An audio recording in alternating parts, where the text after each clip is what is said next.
of the AFC Champions League 2020, Ulsan Hyundai. You're listening to the K-League United podcast, proud partner of Football Nation Radio.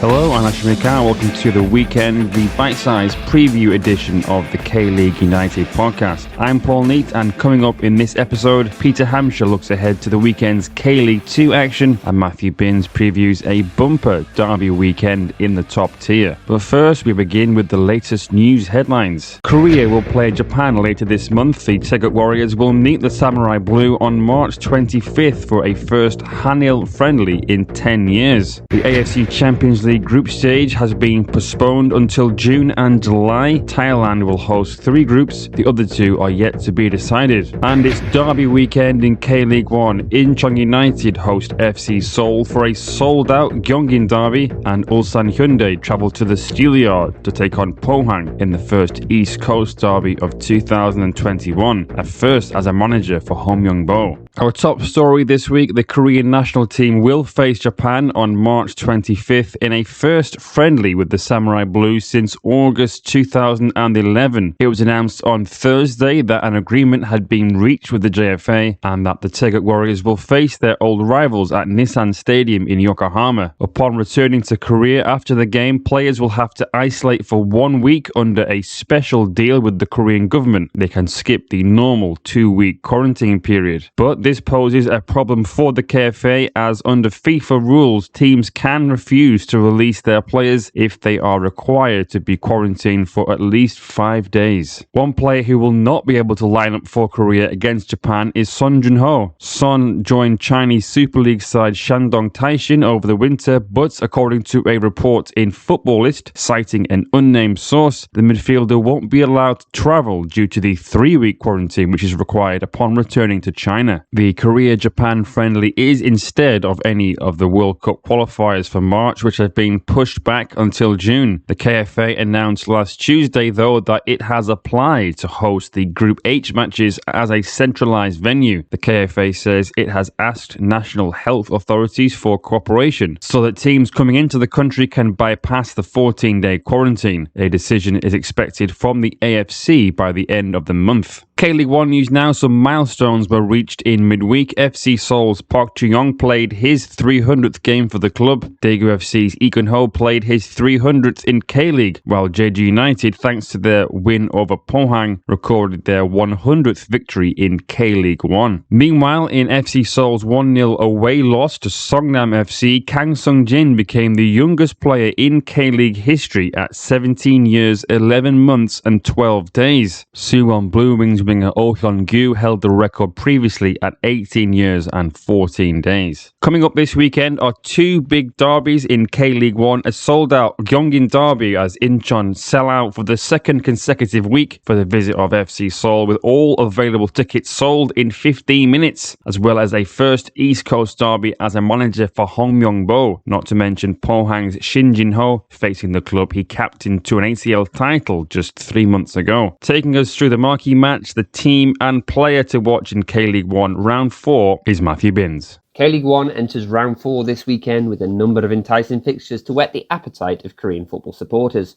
The first East Coast derby of the season between Pohang Steelers and Ulsan Hyundai takes centre stage on Saturday afternoon, before the Gyeonggi derby between Incheon United and FC Seoul follows. Sunday also sees the attention focus on the city of Suwon, with Suwon Samsung Blue Wings hosting Gangwon FC, while Suwon FC welcomes Songnam.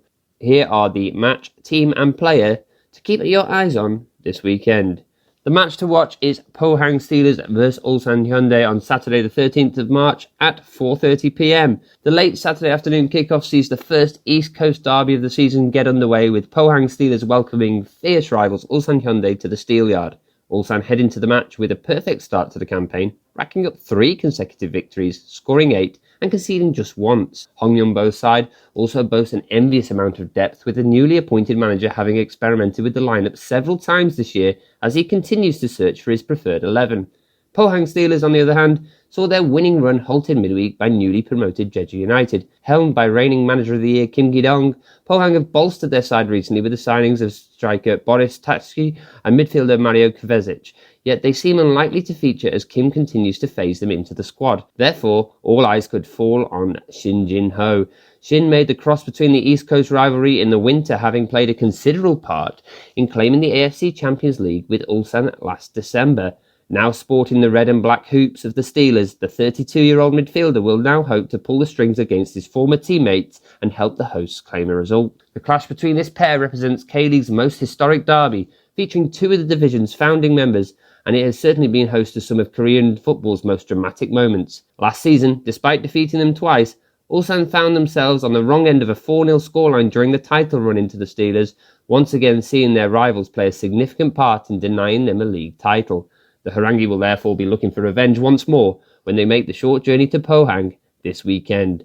This weekend's team to watch is Incheon United. Incheon United may have only won one of their opening 3 matches this season, but their performances in their defeats to Pohang Steelers and Ulsan Hyundai were admirable and bode well for the campaign ahead. Powered by the likes of Elias Aguilar and Nugreba in midfield, Incheon are creating opportunities this season and will be hoping to become more prolific once talisman Stefan Magosa makes his return to the squad, something that could happen as early as this Saturday evening.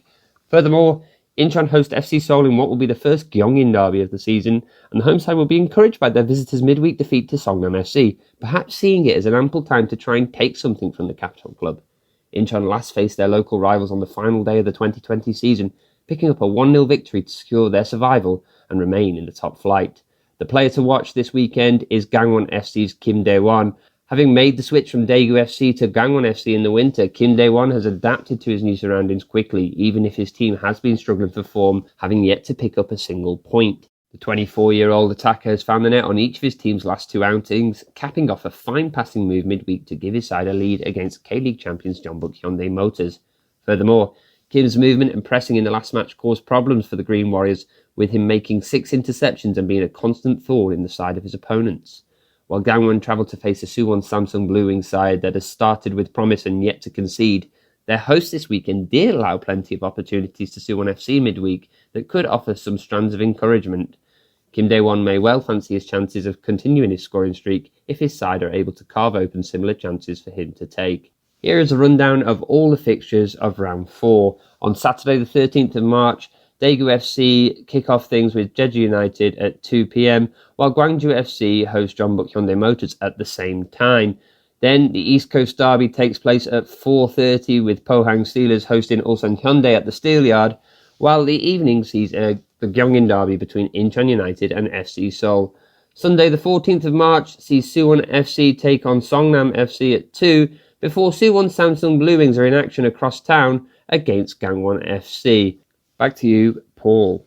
Thank you very much for that, Matthew. In other K-League 1 news, Park Ji-soo was officially unveiled as a Suwon FC player this week after departing Guangzhou Evergrande. And there's discontent in South Jeolla Province as Gwangju FC fans voice their concerns about the club's new stadium. Fans have their reservations about the safety of the temporary stands and are not happy with the lack of facilities such as places to buy refreshments, toilets and car parking. Officials say, though, that these matters will be addressed in due course. The club spent 10 years at Gwangju World Cup Stadium but moved to a new football-specific stadium next door in the latter half of 2020. Into K-League 2 now, Busan I-Park boss Ricardo Perez says that the club isn't missing Lee Jung-hyuk because they have Park Jong-in. Lee joined rivals Gyeongnam FC over the winter, and something of a rebuilding job has been going on at the Gudok Stadium. Park Jong-in, though, he scored in Busan's 2-1 win over Daejeon, and according to his coach, is a very clever player who has exceptional decision-making skills and the ability to use his teammates around him. The Royals face Chungnam Asan this weekend in K-League 2, and to give us the lowdown on the match of the round, as well as the team and player to keep tabs on, here is Peter Hampshire. Heading into round 3 of Hana 1Q K-League 2, Seoul Ilan sit top of the pile, hitting 7 goals without reply so far in a highly competitive start to the season. The only other 2 sides remaining unbeaten in Ansan Greeners and Jeonnam Dragons, while Gyeongnam FC look for their first points of 2021 at Ansan this weekend. Your match of the round then is Seoul Eland, currently in first, against Jeonnam Dragons in third position. The immovable object take on the unstoppable force as Jeonnam Dragons make the trip to the capital to take on Seoul Eland this Sunday. Jeonnam are one of just two clubs in the division so far which are yet to concede a single goal, the other being the Leopards. The Dragons had one of the most resolute defences in the division last year, conceding just 25 and only two more than the division's meanest defence, Jeju United. Under John Kyung-joon, Jeonnam looks set to be just as difficult to beat in 2021. However, the South Jolla side come up against a free-scoring Seoul Eland, which have scored no fewer than 7 goals in 2 games after displacing the two sides tipped for promotion this season in Busan Ipark and Gimcheon Sangmu. Overall, there have been 7 meetings between the two clubs since Seoul Eland's inception in 2015. Seoul have 2 wins, Jeonnam 1, while the remaining 4 matches ended in stalemates. The goal tally is almost even, 2, with the Leopards scoring 7, the Dragons 6. Your team of the round then is Busan Ipark, and Ricardo Perez picked up his first win as Busan boss last time out, securing a 2-1 victory over fellow promotion hopefuls Daejeon Hana Citizen. This week, Busan travel north to Chungcheon province once again, but to take on Chungnam Asan, a side still searching for their first win of the new campaign. The Owls lost to Bucheon last week with a 92nd minute Park Chan-joon strike, this after a goalless draw against Jeonnam Dragons on the opening day. Talking of Bucheon, your player of the round is their goalkeeper, John Jung-hyuk. Signed from Songnam FC in the winter, the 24-year-old has enjoyed quite the start at his new club, serving a penalty on the opening day against Bucheon Hana Citizens at Daenyo. Bucheon's John repeated the feat as he kept a clean sheet to ensure his side picked up all 3 points for the first time this season. Denying Park's edge in of Chungnam Asan in the first half, John watched on with glee as Park Chan-joon netted his second in consecutive games at the other end. John played 4 times for the Magpies in K1 last season, keeping 2 clean sheets in the process, and looks to be a shrewd signing for the Reds. Your K-League 2 fixtures for round 3 then. On Saturday, it's Ansan Greeners at home to Gyeongnam FC at 1:30. Chungnam Asan host Busan Ipark at 4 p.m, both of those in Korean time. And moving on to Sunday, we kick off with Seoul Eland against Jeonnam Dragons at 1:30. The 4 o'clock kick-off is Bucheon FC versus FC Anyang. And then we finish the weekend in Daejeon with Hana Citizen at home to Gimcheon Sangmu at 6:30. No suspensions in K-League 2 for round 3, but Bucheon FC 1995's Park Ha-bin returns after being sent off on the opening day against Daejeon. Back to you, Paul. Fans, we want to hear from you. You're encouraged to email KLU at info@kleagueunited.com or tweet at KLeagueUnited with any questions, comments or reactions. Or follow us on Facebook to ask directly during one of our live shows.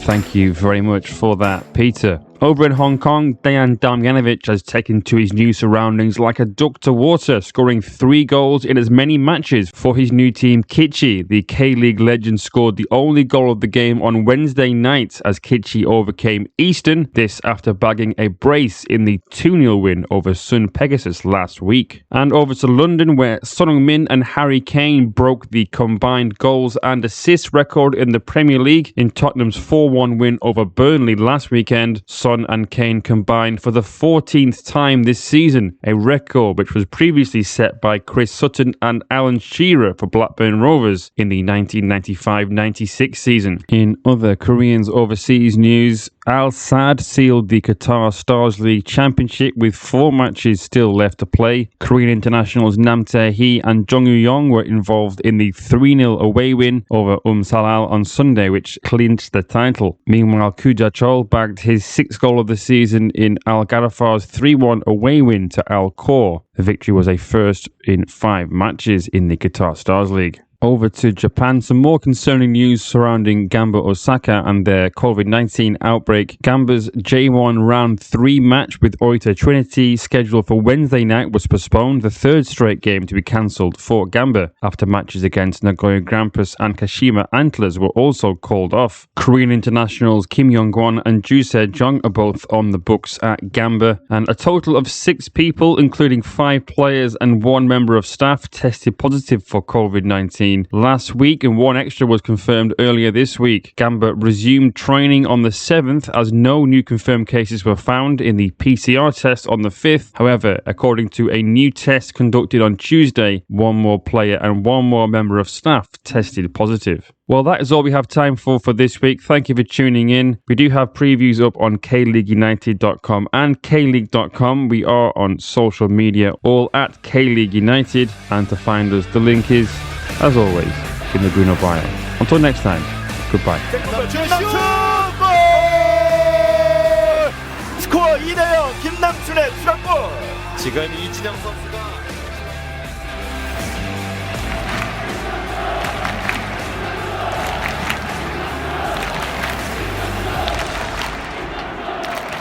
김남춘